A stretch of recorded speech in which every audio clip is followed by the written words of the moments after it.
Each year, Microsoft Research hosts hundreds of influential speakers from around the world, including leading scientists, renowned experts in technology, book authors, and leading academics, and makes videos of these lectures freely available.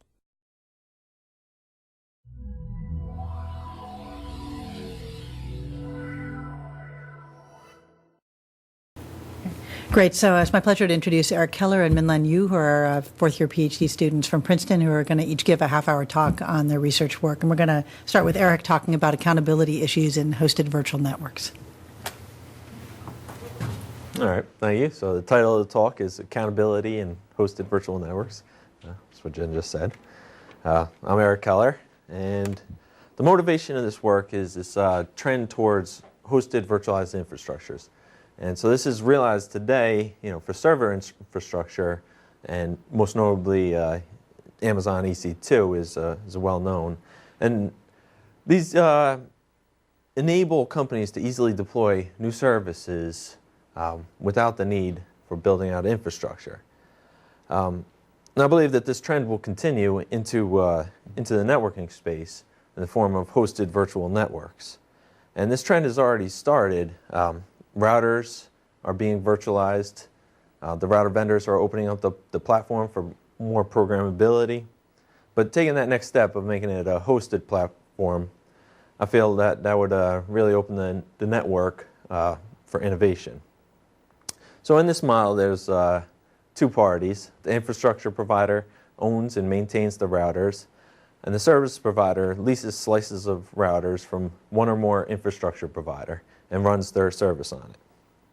So in this talk, I'm going to take a look at new security threats that arise in this model, and take a first step at defining the problem, taking a look at the applicability of available technology for solving this problem, and looking at new architectures that address the limitations of existing technology. So to understand the security threats, let's take a look at what the two parties want. So the service provider wants its control software running exactly as it was written. It wants the data plane to act exactly as it was instructed, both in terms of forwarding and filtering as it was configured, and with the quality of service that was promised. It also cares about the confidentiality of its data. It cares about availability, but I'm not addressing that with this, so that's separate. The infrastructure provider, on the other hand, doesn't want to be unjustly blamed for problems that it didn't cause. It would be easy enough for the service provider that has a bug in its code to just pass off the problem into the infrastructure provider and just say, you track it down. So the infrastructure provider doesn't want to invest that time and effort to have to be able to do that. So let's take a look at how these are possibly compromised. So in the old model, these two parties are one and the same. The service provider and the infrastructure provider are the same. The service provider owns its own routers. So there's two generic architectures for a router, either a hardware-based router where the forwarding is done on line cards, or in a software-based router where the forwarding is done inside of in software inside of the kernel of the operating system. In either case, the routing processes run in software on top of an OS. And in this model, the entire platform is trusted. The two parties are one and the same, so there's no real concern. So in the new model, the first threat is that it's hosted. To get this platform to be able to host other virtual routers, you insert this virtualization layer. And you still have the routing processes and operating system running, and that's the service provider's code. But this virtualization layer is this infrastructure provider. One possibility is for the forwarding functionality to be inside of the operating system of a guest virtual machine. But for any kind of performance, I'm assuming that this is going to be inside of the virtualization layer. So the threats here are the infrastructure provider can tamper with the control software. It can tamper with the data plane configuration in the hardware router case, as the configuration goes through the virtualization layer, or that the infrastructure provider can tamper with the data plane implementation in the software-based router. So the second threat is that this platform is shared. That not only do you have this virtualization layer, but you're now running a separate service providers get to run their code on this platform as well. So in this case, the other service provider could be a competing service provider that can actively attack the virtualization layer to affect your performance or operation. So the security threats lead to the need for accountability. So that's where the title comes from. So looking at the definition of accountable, it's subject to the obligation to report, explain, or justify something, responsible, answerable. So in hosted virtual infrastructures, this is contained within the service level agreement. So now I'm going to take a look at the two different approaches. One is to detect violations that have occurred, and another is to prevent violations from occurring in the first place. And for each of these, I'm going to take a look at something that's possible today, and then look at the limitations of it, and then propose an extension. So this is very early work. So take that, keep that in mind. So first, taking a look at detection. I'm using network measurement. So by its nature, detection detects after the fact, so it can't really address any kind of confidentiality issues. But the problem is very similar to something that's going on today, that ISPs are already measuring and monitoring their own networks or the networks of connectivity that they're receiving. And so this is, you can use similar techniques. You could, use probing to determine loss rates, latency, the path that a packet is taking. But because you don't necessarily trust the infrastructure provider, you can't really trust that they're, telling you, the truth if you're running measurements from within their network. But you can take advantage of the fact, or the assumption that service providers will be running on more than one infrastructure provider. So you can basically surround the infrastructure provider under test and measure it from the outside. And to know how the data plane was supposed to be acting, you can log the control messages that are going into and out of this subnetwork, and then model that network and replay the logs. So this approach has some limitations. So we think that one possible extension is to extend the interface card to do a lot of this functionality. So the interface of each of the routers would have some kind of functionality. So to go through each limitation, the first, logging the control messages at the edge to determine how the network was supposed to behave. It's expensive to simulate, that you have to model the network and then replay these messages. So instead, if you can log the control messages at each interface, then all you need to do is be able to model a single router. Similarly, probing at the edge makes it difficult to pinpoint any particular faulty router. If there was only one router that was compromised, pinpointing is difficult, and that there's this trade-off between how much you're measuring versus the accuracy you can get. Instead, if you can sample at the interface instead, your accuracy goes directly to the router in question. And probing at the edge also makes it so that you don't know the exact path that it's taken. You only know the ingress and the egress of that subnetwork, but you don't know the complete path that was taken. So again, doing this at the interface, there was something called the IP traceback, which you basically keep a Bloom filter, and then every packet that comes through, you pack it into that Bloom filter, and then you can query whether or not any particular packet was seen, And so you can, if you have that at each ingress and egress, you can know what the path a particular packet went through the entire network. And finally, one of the kind of, main, I don't know if it's a main concern, but a big concern is that this measurement is done by one party, the service provider. That it can't really address that problem that the infrastructure provider doesn't want to be blamed unjustly. That these measurements, the infrastructure provider can't really know how accurate they are or anything like that. So it can't be used to prove violation. But if instead we're using this network card, which is tamper-proof and it's created by this third party, each of the parties, the infrastructure provider and the service provider, are placing trust in this network card to do this logging, signing the results, and it's indisputable. But the detection methods are only with detecting after the fact. So, is it possible to prevent violations from occurring in the first place? So here we're going to look at advances in processor architecture to say where they could fit in. So the first thing is the trusted platform module.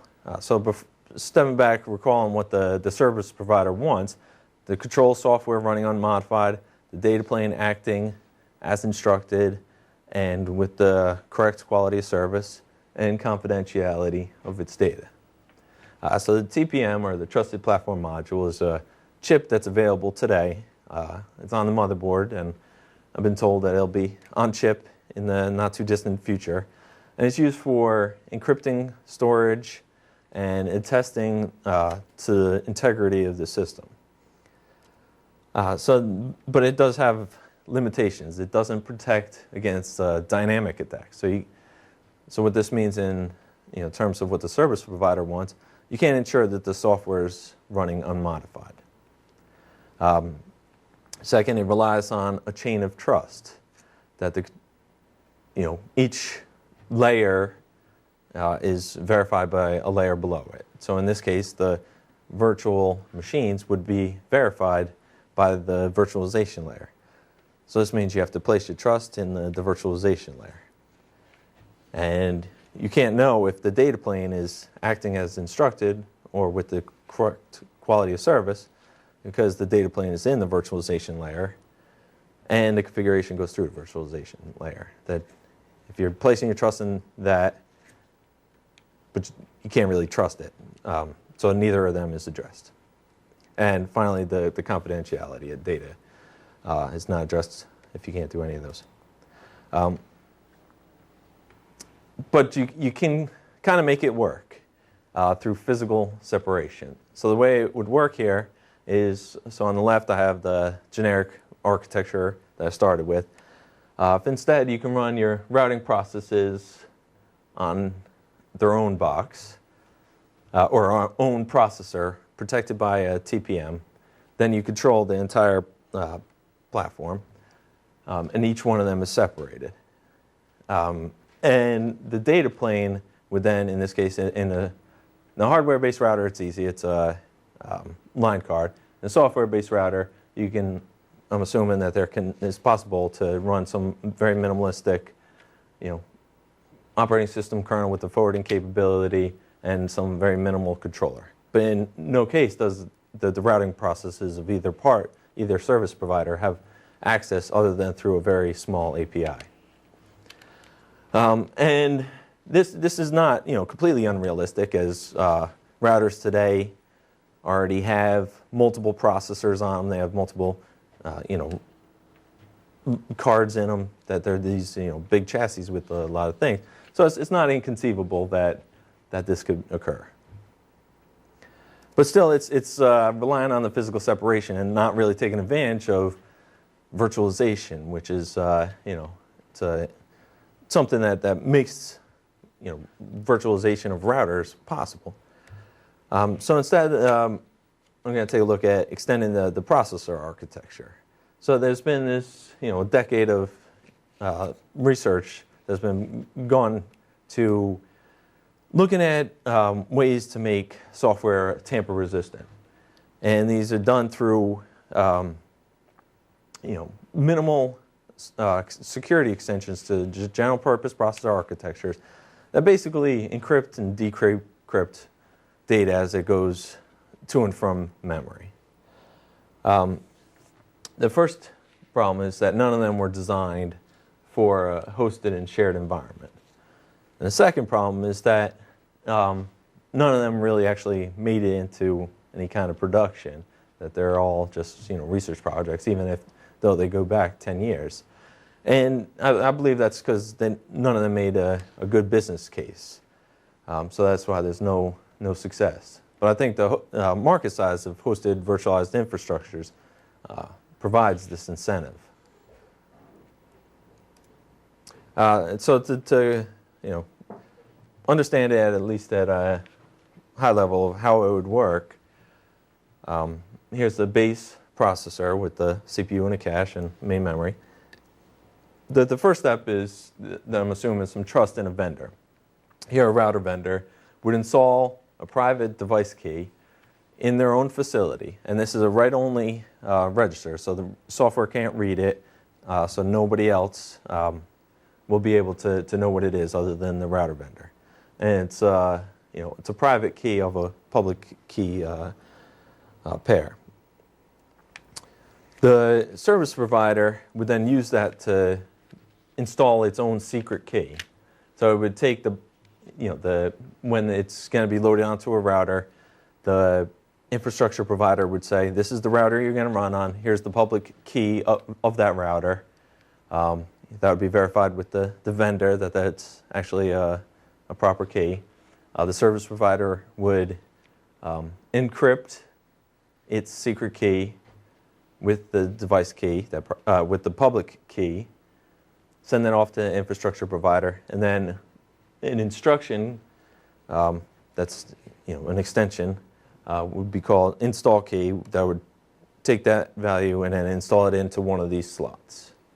And so that here now the service provider has a secret key installed that nobody else knows about. And finally, to protect the software and the data, as I was saying, that all data to and from memory can be encrypted or decrypted, or could just be hashed and verified as it goes to and from. And that would be just for integrity and it have slightly better performance. So what would happen is the service provider would take basically its, in one case, its entire executable, and every line of memory would tag it with the hash of that memory line. And then it would send this executable off to the infrastructure provider. And so this would make it so that in no case can any extra software be running. So as it gets loaded into memory, it gets verified in that engine, and it gets pulled into cache. It can get modified and so forth. And when it gets evicted, it would go back through and recalculate the hash key or the tag at the end of the memory line. So because of this, there's no way that any other software is running that the service provider didn't verify or didn't allow. So I mean, which is the right approach? So there's kind of benefits for each of them. Tried to create a little table in terms of the trust, the runtime complexity, whether or not it enables or supports confidentiality, and just looking at the main downside, the measurement-based approach. The main benefit of it is that it's what can be done today. It's very familiar to techniques that are done today, but there's this trade-off between accuracy and computational and storage requirements. The extended NIC, you would need to actually create this new NIC, which there may be incentives to do so, but it's unclear whether or not that's needed. So we need to look into that. The TPM-based approach requires physical separation, but so I think that the virtual mode, the extended processor, which does need an extension to a general purpose processor, but it provides all the protection that we want with minimal extra complexity. And there's the business incentive for it to actually happen. So in conclusion, we took a first step towards realizing hosted virtual networks. And this new business model leads to new security issues, namely that the platform is hosted and that it is shared. You could use monitoring techniques to detect violations. I think it's better to re-architect the routers to prevent the violations from occurring in the first place. So the future work would be to actually, look at each of these further and, go about figuring out all the details of the extended processor more than at a high level, and explore the implications of trusting the vendor. That was one of the assumptions that kind of ran throughout, that we're trusting this third party, the router vendor. And so that needs to be explored. So, thank you.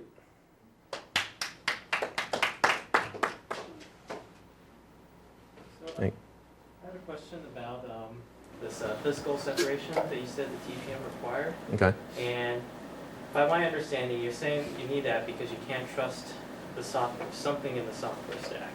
Mm-hmm.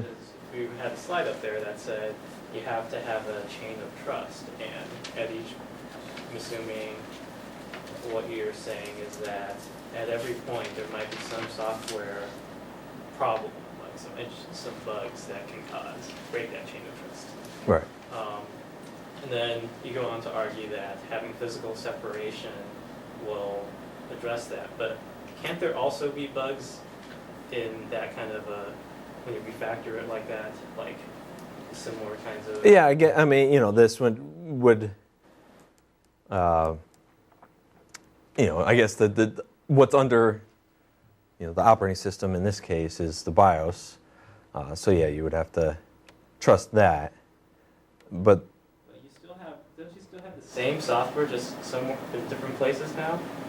But this would have its own TPM that all it's doing is verifying this. So the physical separation, this would be on its own processor. So you're booting that one separately. That's almost like its own PC over here. Okay, I get that.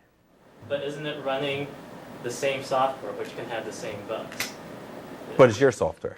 As a service provider, it's your software. If it's your bugs that are causing problems, that's not what I'm addressing. So okay, but in the other world, I want a better understanding of where the software is coming from. So you're saying in the virtualization layer, that software could have bugs that came from the infrastructure provider, whereas in this case, there is no software that comes from the infrastructure provider. Exactly. Okay. So this is going towards the model of where you own your own router. Okay. That you control all the software running on it. So there's no potential for, this layer below it to tamper with your software. But so there's still software running on these things that came from the hardware, the router vendor. Why can't the virtualization layer come from the routing vendor as well? And then once you use the TPM to check all the hashes and so forth, it came from the router vendor. That's possible.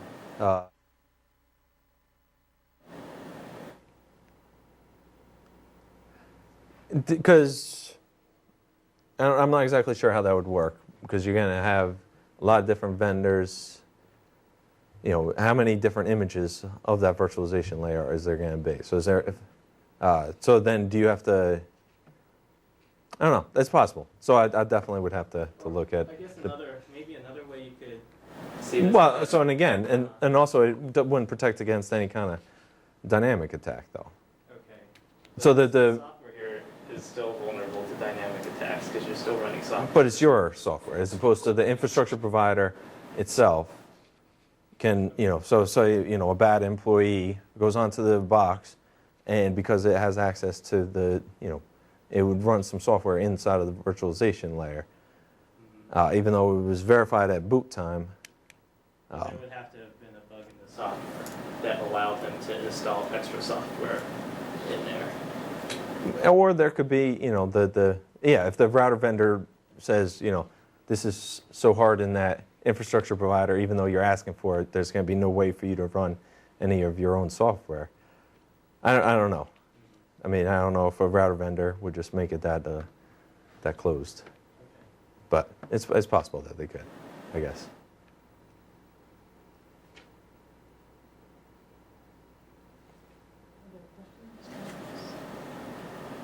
What? The second question, if there's no other questions. That's funny. So for the, can you go to 19? I can't understand what my question here was. I don't understand it either. Yeah, I don't. That's to make it hard for me. Okay, I'll skip that one. So for this, you said can you go to the slide with all the big table? Right, so where do you see these extensions, the processor modifications showing up? Is it every chip that handles data, like all of the that can see like configuration data, or sort of like all the forwarding plane stuff, or is it just the processors that are doing the sort of reconfigurable control stuff that Well, so I would assume it's, so right now, so if you're talking in a, hardware-based router, those, the line cards, I'm already assuming are, trusted. Okay. So this, I'm talking just the route processors that do handle the control plane running on it. If it's a software-based router, the forwarding plane is running in software, and so, in many cases, is running on the same processor. There's only a single processor that's running the forwarding and each of the control processes. So I would assume that's one and the same. Okay. And is this just for confidentiality? This extension? No, it makes it so that, so if you can ensure that your control software is running as you wrote it, and in a software-based router, if you can ensure that the data plane has been unmodified, and you can ensure that your configuration went from your control software to the data plane in good tact, then all of those things mean that the router is operating as it was supposed to. That there's no potential for tampering anywhere along the way. So it covers the entire range of problems. I guess the reason I guess some of the related work that you mentioned. This looks very Aegis with multiple contexts. Mm-hmm. Is what your block diagram looked like. Mm-hmm. But some of the other ones like ZOM that helps address the problem of multiplexing across a virtualization layer. Okay. I think those extensions might be useful too. Yeah, I'd need to go back and reread ZOM. I don't remember about any mention of virtualization. No, it doesn't have virtualization, but it gives you this. It gives you better hardware protection for isolating different kinds of software. So that could be tweaked a little bit to, rather than doing applications, do it for different virtual contexts. Yeah, Which all right. I'll definitely look at it. With current hardware accelerated virtualization, it's purely for making it easier to write a virtualization layer. There is no support in things from like Intel and AMD's virtualization technology. There's no support there for protecting the virtual domains from the hypervisor, that's analogous to what happened to the motivation in ZOM, which was to protect the applications from a potentially malicious operating system. Yeah. There was some limitation with it, but I can't think of it off the top of my head. So I will go back and reread it, and if I can remember, then. Thanks. All right.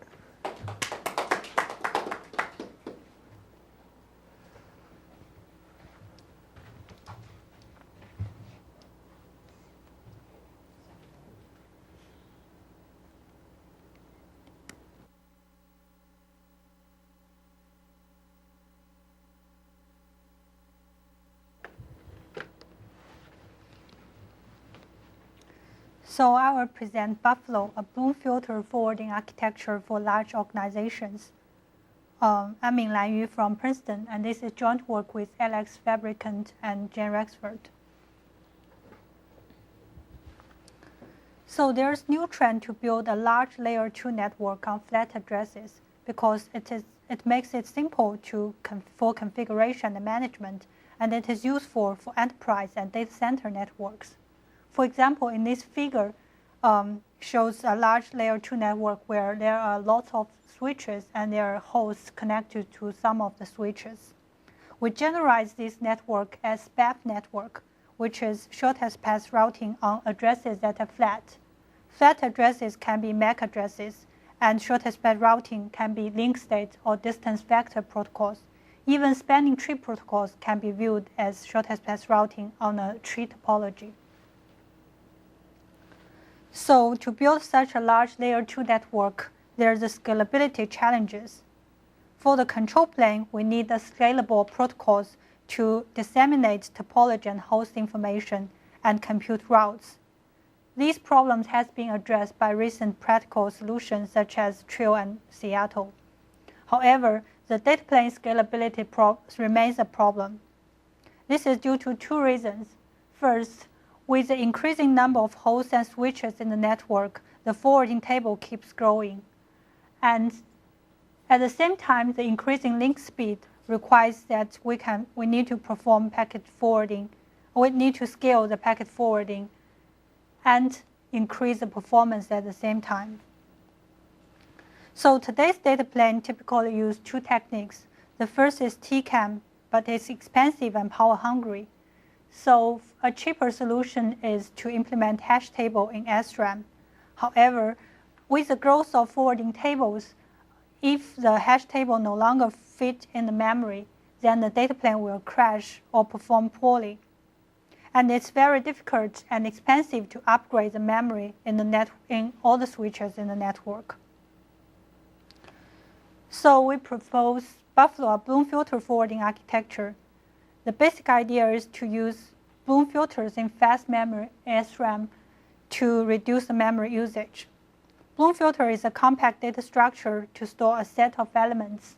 For example, to store an element X, we calculate S-hash functions and mark the corresponding positions as 1. To check whether X belongs to the Bloom filter, we check the S positions to see if they are all 1 or not. Bloom filter reduces the memory usage at the expense of false positives. So Buffalo used Bloom filter to build the forwarding table. We use one Bloom filter for each next hop to store all the addresses that are forwarded to that next hop. For example, if a switch has T next hops, then we use T Bloom filters, each representing one next hop. And when a packet comes, we will query these Bloom filters and check which Bloom filter contains the destination of the packet. And if the packet hits, for example, the second Bloom filter, then we know that we can forward the packet to the second next hop. But to make this simple idea practical, there are several challenges. The first is how to optimize the memory usage so that the false positive rate is minimized. The second is how to handle false positives quickly, yet without any memory and payload overhead. Finally, Bloom filter is typically fit for the static set, so how to handle routing dynamics, make it easy and fast to adapt these Bloom filters. So we come to discuss the first problem, how to optimize memory usage.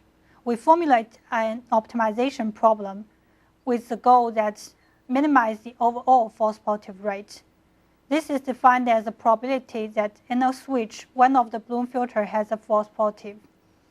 The input is the fast memory size of the switch, and for the fixed forwarding table, the number of destinations for each next hop. And we will also want to bound the maximum number of hash functions to keep up the forwarding rate for the forwarding performance. The output is the size for each Bloom filter. Note that we use different sizes for different Bloom filter because for those next hop that has larger number of destinations, we need a larger Bloom filter. So this optimization problem has two constraints. The first is memory constraint. The sum of Bloom filter sizes should be less than or equal to the fast memory size in the switch. The second is we need to bound the number of hash functions. We let all the Bloom filters in one switch share the same group of hash functions so that the CPU calculation time is reduced. And we also bound the number of hash functions in this group. We proved that this optimization problem is convex, so there exists an optimal solution, and it can be found by the interior point optimizer solver. So for evaluation, we take a forwarding table with 200K entries and 10x hops. We bound the hash function used in the switch as 8. And from the figure, we can see that we need 600 kilobytes of the memory to reach an overall false positive rate of 0.001%. And we compare our memory with the hash tables, we can see that if we keep the overall false positive rate as 0.1%, then we can save 65% of the memory. And with the increase of the forwarding table entries, the gap becomes larger. So since we've already reduced the forwarding false positive rate, now how to handle this package that experience false positives? We can easily detect a packet experience false positives if it matches multiple Bloom filters in a switch. So our goal is not to modify the packet, and we do not need to refer to the slow memory to handle the packet, and we can deliver the packet in a timely fashion. So Buffalo takes two approaches to handle these packets. The first is that it avoids sending the packet back to the interface where it comes from, so that this simple technique can guarantee that there's no loops in one false positive case. And if there are multiple false positives experienced by the packet, then we use random selection among all these matching X hops, and we can guarantee the reachability for these packets. Here's more detailed discussion. We first discuss the one false positive case, which is the most common case. That means the packet only experiences one false positive in one Bloom filters in the network. So, for example, in this figure, switch A, when a packet reaches switch A, it matches two next hops. The first next hop is the correct one, which leads to the shorter path routing.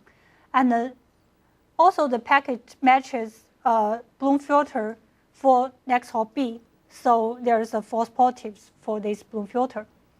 Since we randomly select from these two matching next hops, we may select the B and forward the packet to B due to a false positive. So since we assume there is only one false positive in the network, B will behave correctly. So what will B do? The first case is that B has a shorter path to the destination without going through A. So it will send the packet directly to the destination. So this A-B destination path is slightly longer than the shortest path. A worst case is that B believes it should reach the destination through A, so it sends the packet back to A. And then in A, we still have two matches and two matching next hops. But this time, since A will avoid send the packet back to the incoming interface, it will send the packet directly to the shortest path to the destination. So we can prove that a packet will experience at most a two-hop loop if there's only one false positive, and the stretch is less than or equal to the length from A to B and from B to A, plus from B to A. Now we consider multiple false positives. To handle multiple false positives, we will randomly select from all the matching next hops. This can be viewed as a random work on the shortest path tree to the destination, plus a few false positive links. And based on random walk theory, we can guarantee that the packet will eventually find a way to the destination. And we also proved that the expected stretch with k false positives is at most at the order of k squared times 3k over 3. This stretch bound is actually not bad, considering the fact that we use different group of hash functions for different switches, and these false positives on different switches are independent. And k false positives for one packet is very rare. The probability of k false positives for one packet decreases exponentially with k. So this stretch is not that bad. And we have some numerical study in a campus network that has more than 1,000 switches. And we fix the false positive rate at each Bloom filter as a fixed value. For example, the green line, in this figure, the x-axis is the stretch normalized by the shortest path length, and the y-axis is the CCDF. The green line shows the false positive rate of 0.001%. And in this case, 99.9% of the packets has not any stretch. And as for the tail, there's only 3 out of a million packets have a stretch as long as the shortest path length. Even though when we fix the false positive rate as large as 0.5% for one Bloom filter, the only 2 out of a million packets have a stretch 6 times as long as the shortest path length. Note that in a campus network, the shortest path length is not very long, so 6 times is the tail, 6 times is still not bad result. Finally, we discussed how do we handle the routing dynamics. Bloom filter cannot be used to delete an element from a set, so there's an extension of counting Bloom filters which can handle the adding and deleting elements. But it takes more memory than the Bloom filter, so we use the counting Bloom filter in the slow memory to handle the fib updates. Since counting Bloom filter is in the slow memory, we can have a very large array for it so that its false positive rate is very low. And then we can contract the counting Bloom filter into a small Bloom filter in the fast memory. For example, in this figure, all these blue cells are contracted into one blue cell in Bloom filter. And then these 4 white cells are contracted into one cell in the Bloom filter. And when routing changes happen, if we want to add a route to this counting Bloom filter, we add the counters in the corresponding positions and then change the Bloom filter, the related cells in the Bloom filter. We need to occasionally re-optimize the Bloom filter size based on the counting Bloom filter size when there are large routing changes. For example, this Bloom filter of size 2 becomes 4, so we want to expand it to size 4. But it's hard to expand it directly from the Bloom filter because it already loses information. So the nice thing is that we have a counting Bloom filter in the slow memory. So it's very easy to contract this counting Bloom filter to size 4, to a size 4 Bloom filter. Note that this reoptimization is taken only occasionally, like once a day or several days, because large routing changes happen not that often. So we build a Buffalo switch prototype in a kernel-level click. We implement the Bloom filter data structure in the fast memory, and when the packet comes, it will query all these Bloom filters and generate the matching next hop set. And we use a false positive handler to handle the packet, to find out which next hop to forward the packet. Buffalo doesn't change the control plane, which runs the routing protocols. So when routing updates happens, the control plane will generate the FIB updates. And then the counting Bloom filter in the slow memory will change correspondingly to these FIB updates and also generate the Bloom filter updates to the related Bloom filters. We evaluate our prototype in a 3 GHz Xeon machine, and it has 2 MB L2 data cache. This is viewed as the fast memory size in our optimization problem. And our forwarding table have 200K entries and 10x hops. The peak forwarding rate in our prototype reaches 364 kilopackets per second, which means we need 1.9 microseconds to handle each packet. And it's 10% faster than the hash-based solution EtherSwitch, which is an existing element in Click. This is because the hash-based solution cannot fit the forwarding table into the L2 cache. We also evaluate the prototype performance with FIB updates. It takes 10.7 microseconds to update the counting Bloom filters and the Bloom filter base for one route update. And to reconstruct the Bloom filters based on counting Bloom filters, it needs 0.47 seconds. Since this reconstruction can be executed in another core without disrupting the packet lookup with the old Bloom filters, and then when the construction is done, it can be swapping to the new. We can swap in the new Bloom filter very fast. In conclusion, Buffalo improves the data plane scalability in a SPAF network. It's complementary to recent Ethernet advances in the control plane. There are 3 nice properties. The first is that it reduces memory requirement compared to hash-based solution. And the second is with the growth of the forwarding table, Buffalo only gracefully increases the stretch rather than crash or perform poorly. Finally, Buffalo reacts quickly to routing updates. Our paper in submission to Conex is available as a link, and we have a preliminary work in RAN workshop which uses Bloom filter to reduce the memory for enterprise edge routers.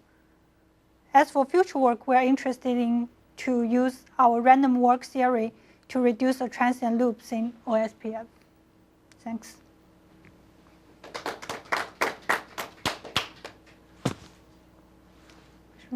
I have just one question. Could you go to slide 16? I think it's 16. Yeah, so okay, the first is, what's the largest flat network you've seen? You know, you chose a number of like 10 hops, right? What's the largest scale you've seen or you know about? In the campus network we evaluated on this network, it has 1,600 switches, and we assume that it uses flat addresses. Okay. So going back to 16, I actually didn't quite understand how this really works if you have multiple small positives. I mean, you talked about the properties, but could you just walk me through? So for example, this switch has a false positive in the Bloom filter that represents next hop for this node. Then we just add a link from this node to this node. No, so is that clear? In the previous slide, in number 15, when you actually described this, and you say, well, you know, we go to B, and you go back to A, and then the A picks the next one, and then you get the shortest path. Yes. Alternatively, B goes to the destination if it knows how to go to the destination. Yes. And I'm sort of expanding that. I'm assuming that's pure. So dealing these two cases are using 2 different techniques. Okay, so what is the technique here? I didn't get that. So the techniques here is we first generate the shortest path tree, and then we add a few links based on the false positives for the packet. Just to be clear, it's the techniques for the analysis as opposed to techniques for the handling, right? In both Yeah, cases, the handling is simple. We just random select it, and we try to analyze what's the stretch we can get from this random selection. So when you do random selection, then you get this property that you can actually, you get there at So by random selection, you can just view it as we send packets based on this graph. But there are some loops. So what's the stretch if we randomly go? So it gets worse as the scale increases? Yes. Bounded somehow. So we bound it based on k, but if there's more switches in the network, then they're more likely that multiple switches, the false positive of k false positive becomes larger, right?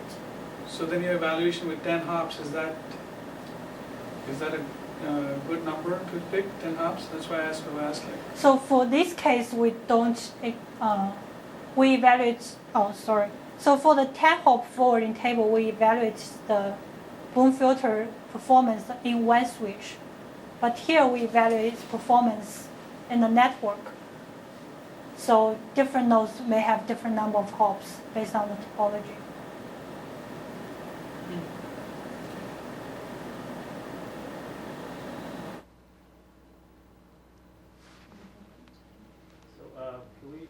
So for this false positive thing, can you kind of change the units around for me so that I understand how much longer I can keep my router, like as more in terms of the like, you know, if I buy a router now, Cisco will say, okay, we've scaled the TCAMs or whatever, or a switch or whatever, we've scaled it such that it's good enough for however many years. What's the equivalent? What does this? How do I read that graph in terms of that sort of Let me metric? see if I have that figure.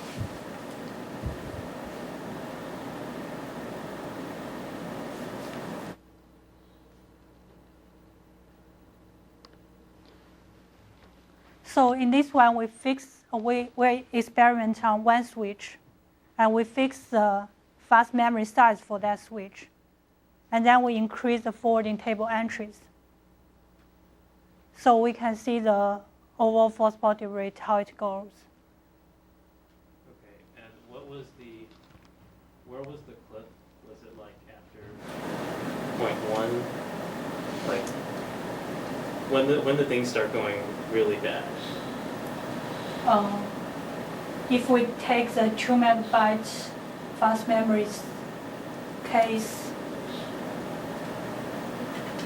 and for the 1 million entries, then the false positive rate is a little larger than 0.1%, but it's still tolerable.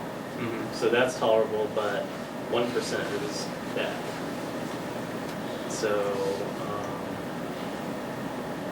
So it's pretty good, right? This number of entries we can still handle it that's very low. So what's the today number of number of forwarding table entries? It's like the one we take is 200K. Okay, so that's internet scale. Yes.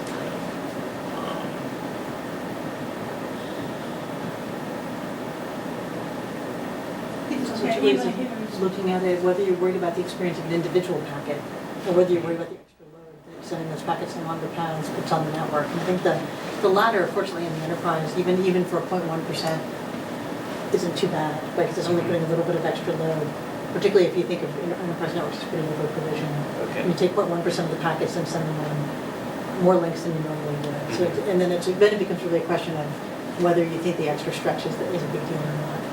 Okay, so I guess that's a moving target in terms of where that cliff is.